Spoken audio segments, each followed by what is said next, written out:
This is the traditional face of Goa, a gathering at the Catholic Church. The Portuguese ruled here for most of the last 400 years. Now a fresh invasion is underway.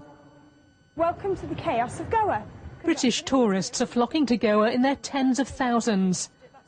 Take Mike and Yvonne from Wolverhampton. They wanted somewhere special for their first wedding anniversary. Goa seemed ideal.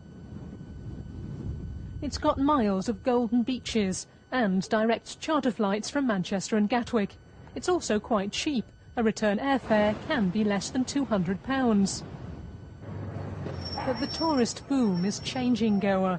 5 years ago, this was just palm trees. And the culture is changing too. Mike and Yvonne see their hotel as a safe haven.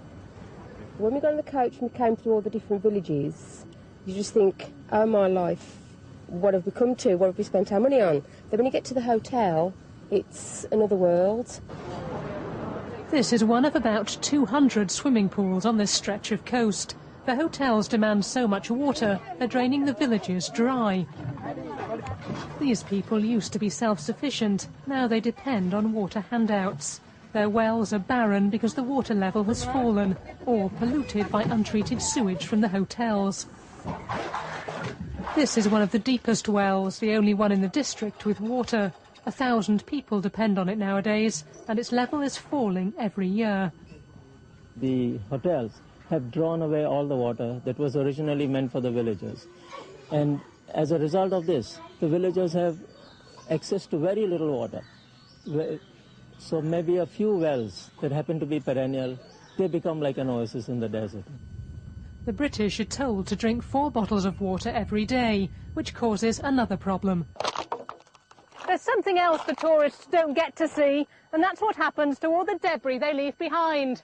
A lot of it just gets dumped or ends up on huge rubbish tips like these. They don't only ruin Goa's natural beauty, they're also a major health hazard. Tourists can be dangerous too. This play shows an imaginary foreigner meeting a local girl. Sex tourism is rising dramatically here. The victims are children as young as 5. Tourism isn't all bad. It's brought much-needed cash. But the destruction of Goa's environment and culture is too high a price to pay.